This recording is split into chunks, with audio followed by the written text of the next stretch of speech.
The London Top Show is sponsored by Khata Book. Business हुआ easy. Meeting के साथ इनकी कटिंग चाय चलती रही क्योंकि उस्मान भाई की डेयरी चलती रही। लॉकडाउन में जिंदगी चली क्योंकि लोकल दुकानें चली। खाता बुक की ओर से इन सभी लोकल दुकानदारों को दिल से सलाम।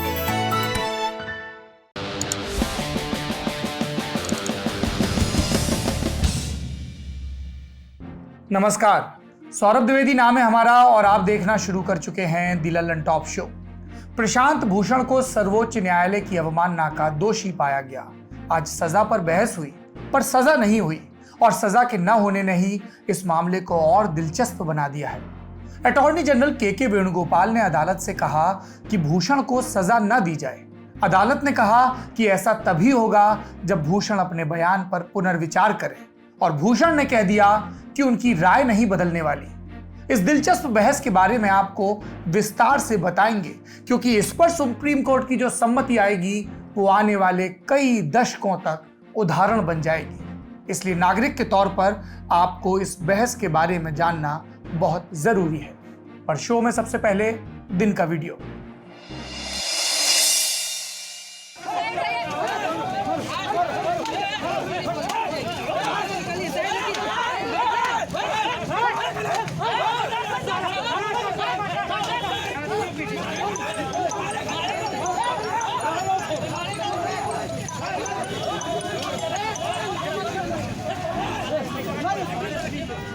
पिछले कई दिनों से सुशांत सिंह राजपूत की मौत का मामला और बिहार पुलिस के डीजीपी गुप्तेश्वर पांडे एक साथ टीवी पर छाए हैं। इस केस में बिहार बनाम महाराष्ट्र की लड़ाई से लेकर जांच सीबीआई को मिलने तक गुप्तेश्वर पांडे के बयान लगातार आते रहे।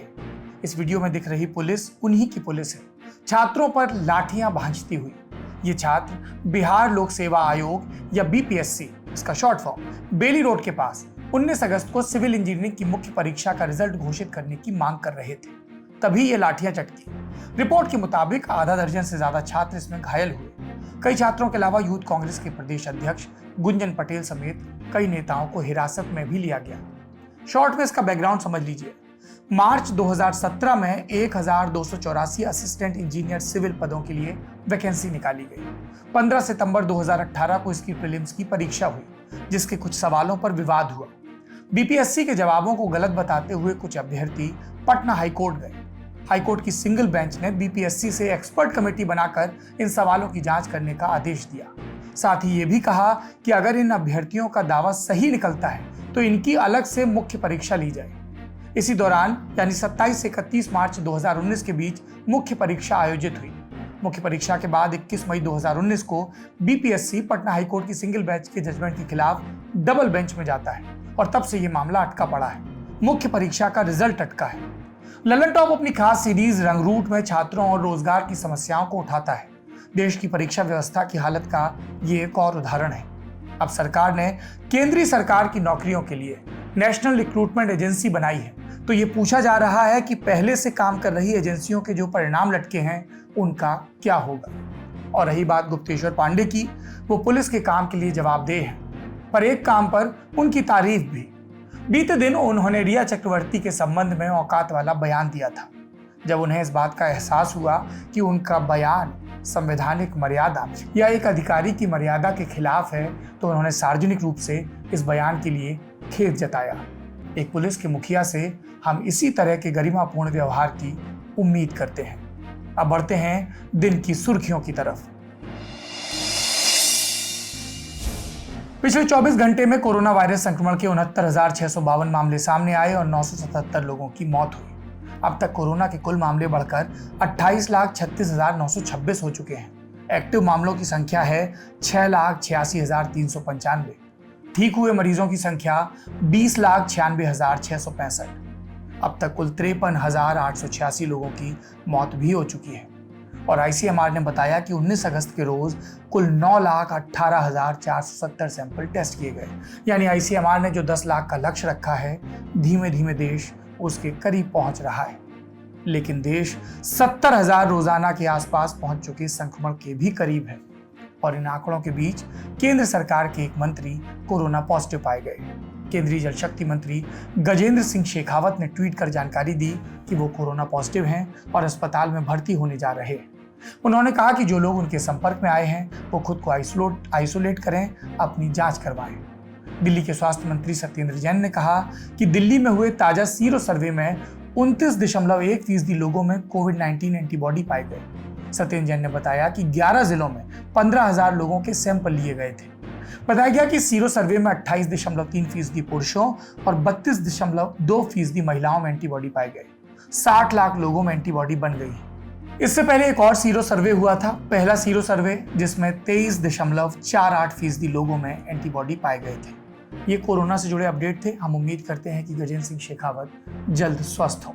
दूसरी सुर्खी केंद्र सरकार के महत्वाकांक्षी स्वच्छ भारत अभियान से जुड़ी है। मध्य प्रदेश के इंदौर को स्वच्छता सर्वेक्षण में 2020 के लगातार चौथी बार देश का सबसे स्वच्छ शहर चुना गया है। इंदौर के लोगों को खूब बधाई, खूब सेव खाएं, सोशल डिस्टेंसिंग का ख्याल रखें। इस सूची में गुजरात का सूरत और महाराष्ट्र का नवी मुंबई इसके बाद आता है, यानी दूसरे और तीसरे नंबर पर। केंद्रीय शहरी विकास मंत्री हरदीप सिंह पुरी ने इंदौर के लोगों, मध्य प्रदेश के मुख्यमंत्री शिवराज सिंह चौहान और नगर निगम को बधाई दी। शिवराज ने बधाई इंदौर के लोगों की तरफ बढ़ा दी। कहा कि शहर ने इस बार चौका लगाया है और निश्चित तौर पर आने वाले समय में छक्का लगाएगा। केंद्रीय आवास और शहरी विकास मंत्रालय की तरफ से किए गए इस सर्वे में देश के 4,242 शहरों ने हिस्सा लिया। स्वच्छता सर्वेक्षण की शुरुआत जनवरी 2016 में प्रधानमंत्री नरेंद्र मोदी ने की थी। अब तक हुए इन 5 सर्वे में पहली बार मैसूर को पहला स्थान मिला था। उसके बाद लगातार 4 बार से इंदौर पहले स्थान पर काबिज है। जब इंदौर की सफलता की हम ये कहानी सुने तो ये भी याद रखें कि किस तरह से अच्छे प्रशासनिक अधिकारी नागरिकों का सहयोग लेकर नतीजे देख सकते हैं।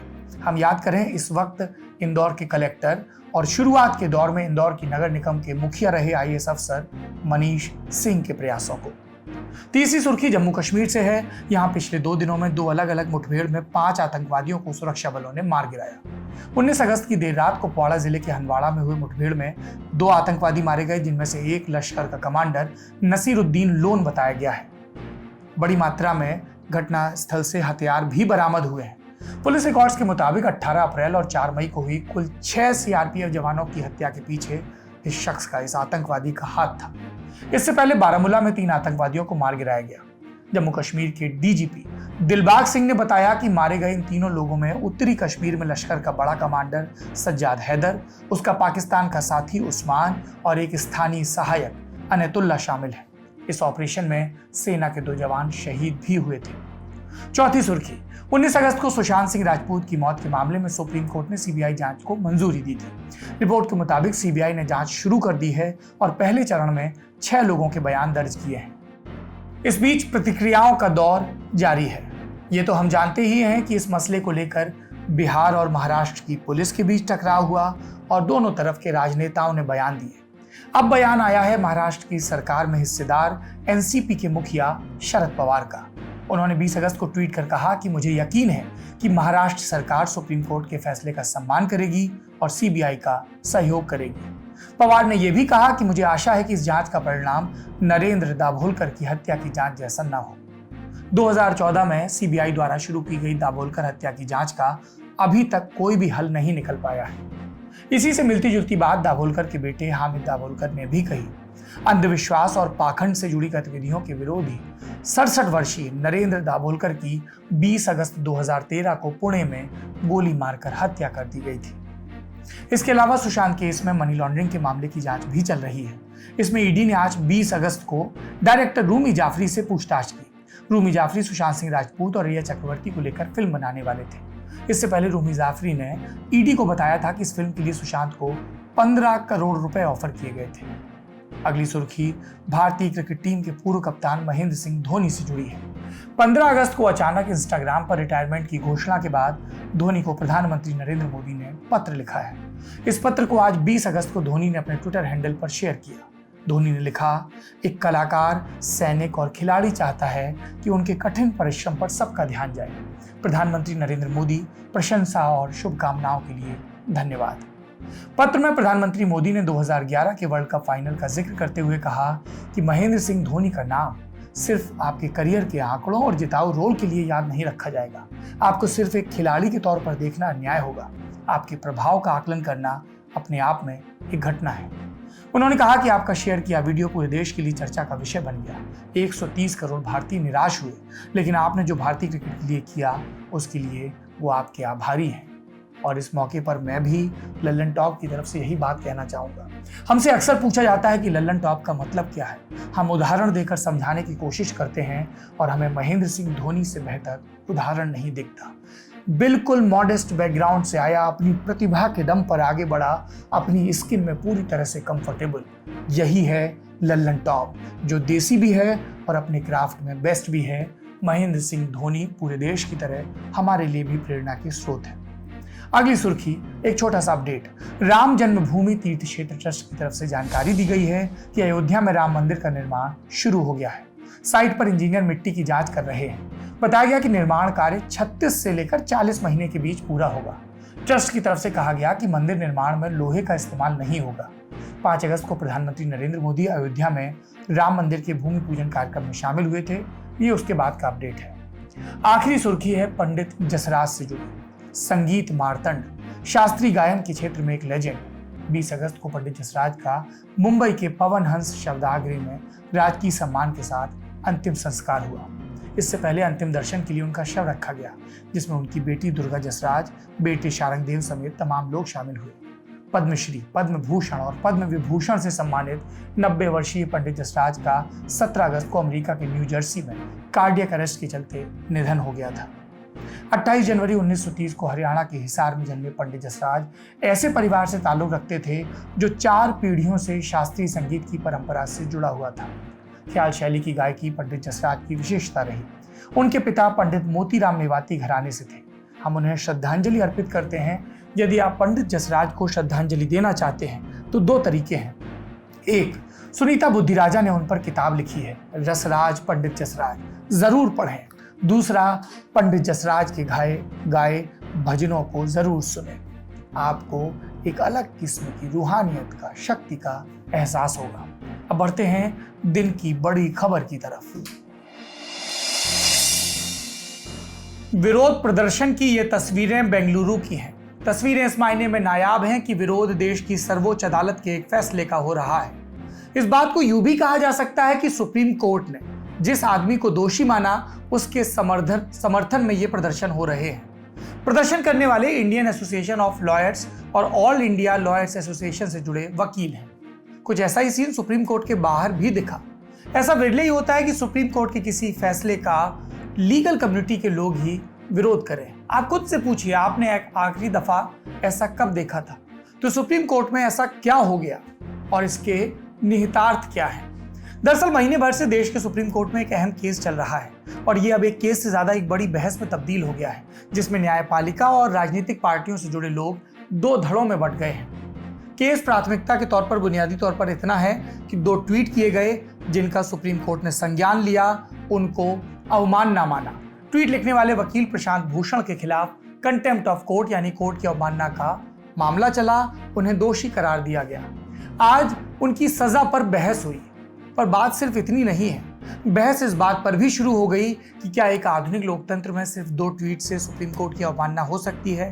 क्या सोशल मीडिया पर की गई टिप्पणियों पर सुप्रीम कोर्ट को इस तरह का रुख रखना चाहिए? क्या सुप्रीम कोर्ट की आलोचना के प्रति सुप्रीम कोर्ट को ज्यादा सहनशील होना चाहिए? क्या सिर्फ एक आदमी का बयान लोगों में न्यायपालिका के प्रति भरोसे को हिला सकता है?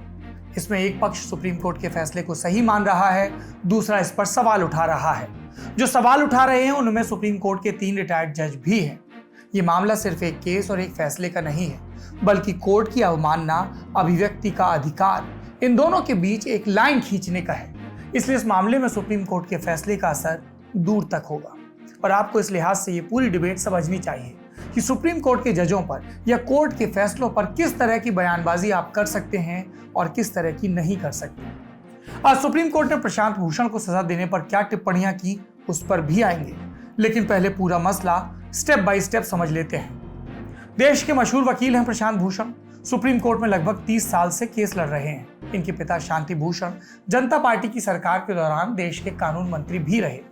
प्रशांत भूषण ने जन लोकपाल से लेकर कोल स्कैम तक कई जनहित के केस लड़े।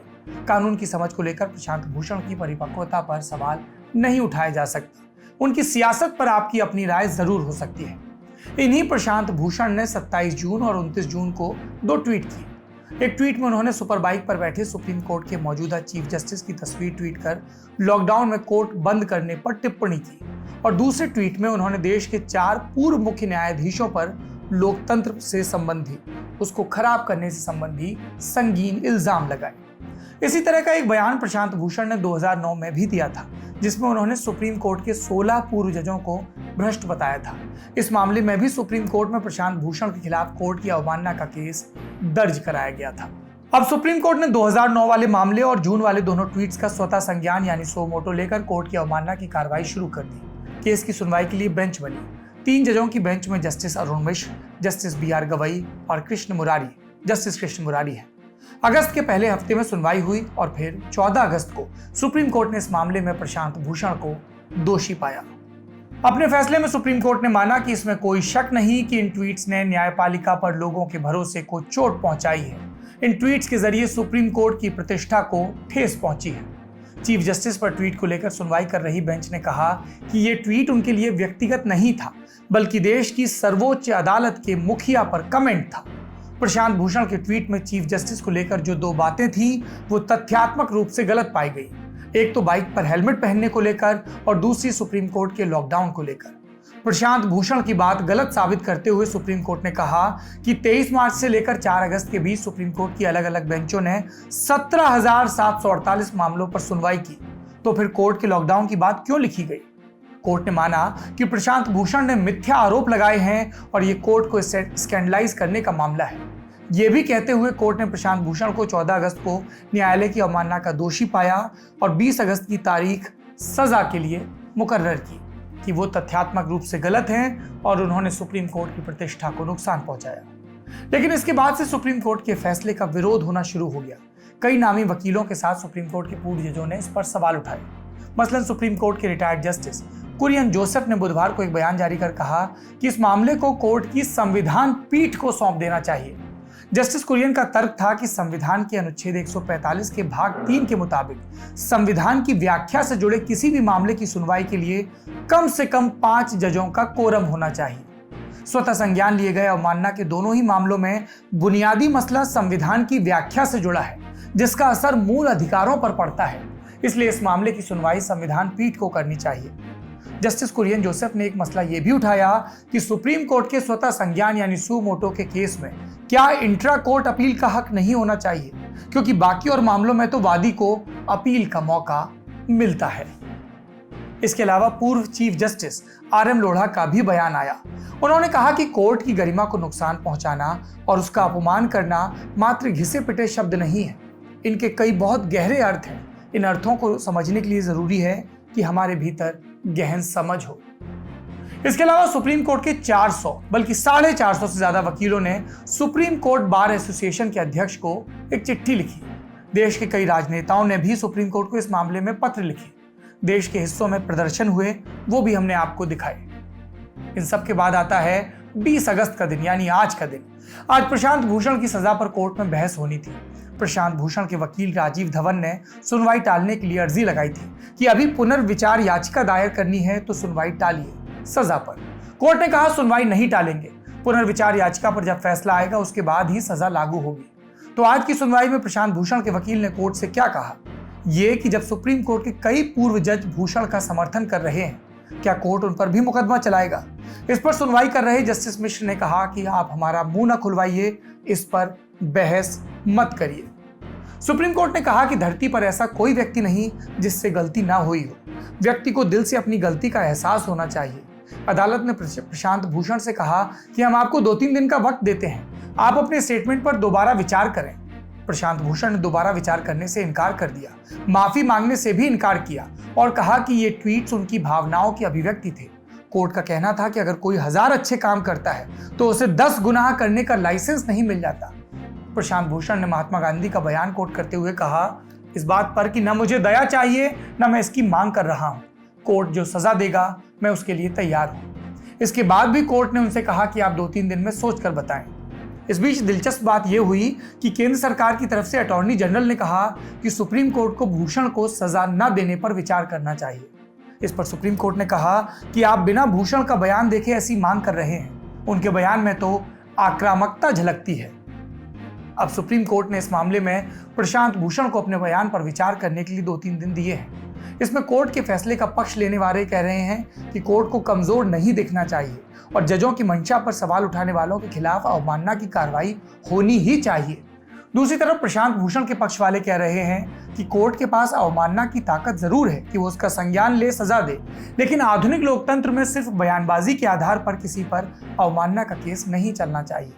उदाहरण ये भी दिया जा रहा है कि कुछ साल पहले सुप्रीम कोर्ट के ही 3 जजों ने अभूतपूर्व प्रेस कॉन्फ्रेंस करके सुप्रीम कोर्ट की कार्यप्रणाली पर सवाल उठाए थे। उन पर तो अवमानना का मुकदमा नहीं चला, तो प्रशांत भूषण पर क्यों चलना चाहिए? ये बहस जारी है, बहस होनी भी चाहिए। बात न्याय के सर्वोच्च मंदिर की है, बात न्याय की है, सत्य की है, संविधान की है। अब बात करते हैं यूपी के भदोही की, वही जिला जिसकी चर्चा एक बच्ची से जुड़े केस के चलते लगातार हो रही है। भदोही जिले में एक गांव पड़ता है धौरहरा। यहाँ 19 अगस्त को पुलिस ने एक 17 साल की लड़की का शव वरुणा नदी से बरामद किया। इसके बाद कई तरह की जानकारियां और दावे सामने आए। हम सारे पक्षों की बात एक एक कर आपको बताते हैं। घटना के बाद शुरुआती रिपोर्ट के मुताबिक मृत लड़की के परिवार ने रेप और हत्या की आशंका जताई। आरोप लगा कि शव की पहचान न हो सके, इसलिए तेजाब डाल दिया गया। फिर आया पुलिस का बयान। पुलिस ने पोस्टमार्टम रिपोर्ट के हवाले से बताया कि मौत पानी में डूबने की वजह से हुई। पुलिस ने यह भी कहा कि रेप कर हत्या की पुष्टि नहीं हुई और न ही तेजाब से जलाए जाने की पुष्टि हुई।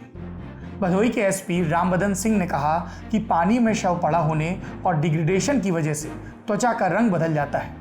फिर जानकारी आई कि 5 डॉक्टरों का एक पैनल फिर से शव का पोस्टमार्टम करेगा। एफआईआर दर्ज कर पुलिस मामले की जांच कर रही है। भदोही पुलिस ने जो ट्वीट कर बताया वही हम आपको पहले बता देते हैं। नाबालिग लड़की की मृत्यु पानी में डूबने के कारण हुई। पोस्टमार्टम रिपोर्ट में 2 डॉक्टरों के पैनल से हुआ खुलासा।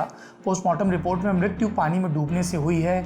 मृतिका के साथ बलात्कार कर हत्या की पुष्टि नहीं हुई है। आज मृतिका के शव का पोस्टमार्टम दोबारा 5 डॉक्टरों के पैनल से होगा। इस मामले में भदोही के एसपी रामबदन सिंह ने एक बयान भी दिया, सुनिए। देखिए, दिनांक 17 अगस्त को शाम को एक लड़की 3:30 बजे करीब गायब हुई।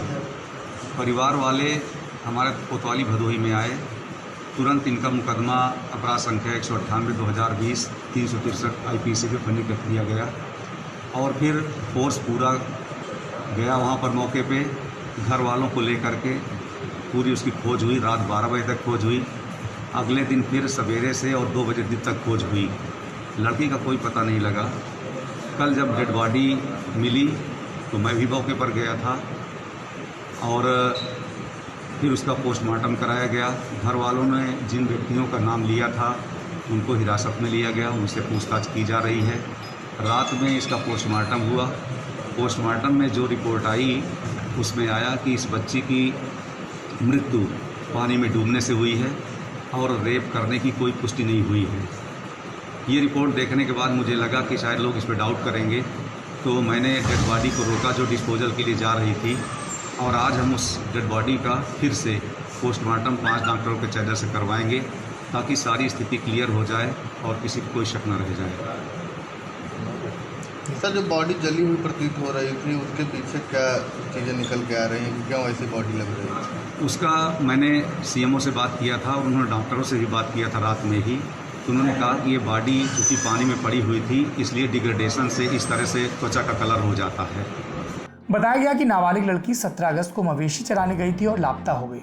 इसके बाद नदी से उसका शव बुरी स्थिति में मिलने के बाद स्थानीय लोगों ने भदोही जौनपुर रोड पर चक्का जाम किया। इन सब के बीच यूपी पुलिस की कार्यशैली का भी एक नमूना देखिए, जिसमें पुलिस ने अपनी किरकिरी करवाई। 19 अगस्त की देर रात एक ट्वीट के जवाब में भदोही पुलिस की तरफ से एक ट्वीट किया गया जिसे बाद में डिलीट करना पड़ा। सबको आश्चर्य हुआ क्योंकि इसमें यूपी की पुलिस ने यूपी की ही सरकार पर सवाल उठाए थे। भदोही पुलिस ने लिखा था कि भदोही की घटना के बारे में जान आपकी रूह कांप उठेगी।